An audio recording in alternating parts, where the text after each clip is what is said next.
अस्सलाम वालेकुम। मोहम्मद सिद्दीक मिठू अरबा बाला मोलू कहाणी जो नालो डप ऐं ञुञ पार्ट 3।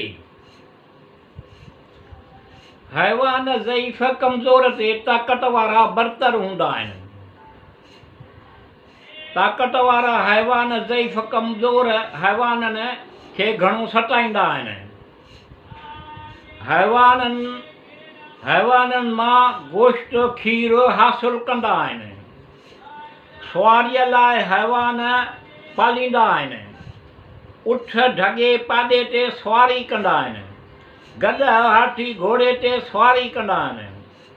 अॻुमिट अक्सर करे हैवान ते कारगो बि खणंदा हुआ आहिनि। हैवान पखी परंदड़ खे तरबियत ॾेई संदनि कम वठंदा आहिनि। हैवाननि खे सींगारे रेस पुॼाईंदा आहिनि। अहिड़ी तरह मुक़ाबला करे खटी हैवाननि जा इनाम हासिलु कंदा आहिनि।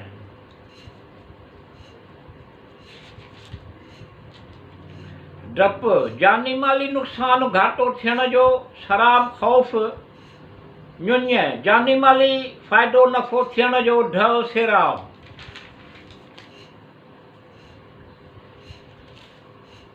माण्हू इंसान अशरफुल मख़लूक़ात आहे।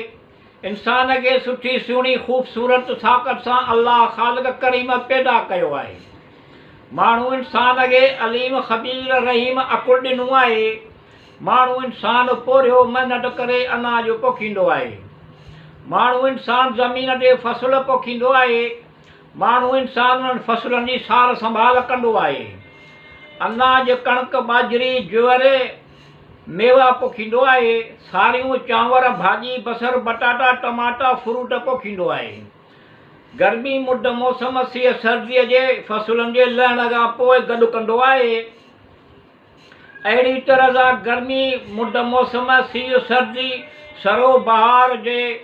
सरो सियारो नारो बहार जे में रधे पचाए खाईंदो पीअंदो आहे।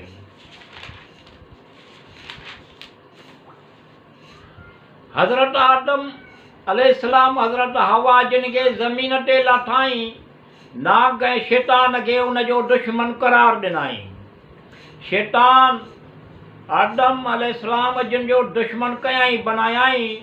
हज़रत आदम अलैहिस्सलाम जिन सां तॾहिं खां दुश्मनी जो सिलसिलो जारी आहे अॼु ताईं। शैतान जे ख़वाहिश ते शैतान खे ज़िंदह रहण जो हुकुम ॾिनाई ॾींहं क़यामत ताईं।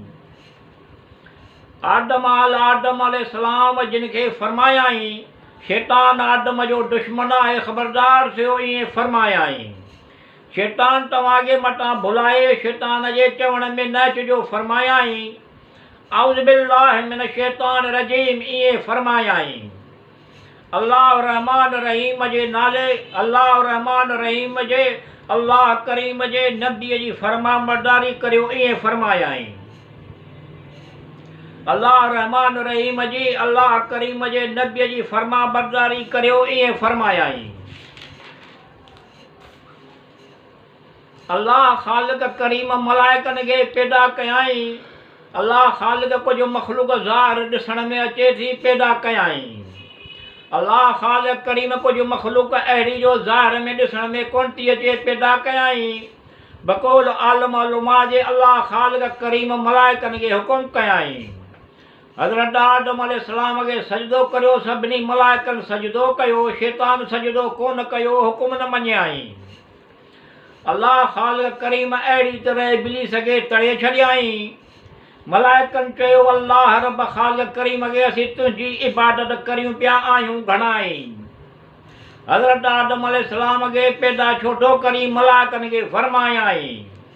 तव्हीं इल्मु कोन था ॼाणो मलाइकनि खे फरमायाई। तव्हां कुझु नाला ॿुधायो मलाइकनि खे फरमायाई।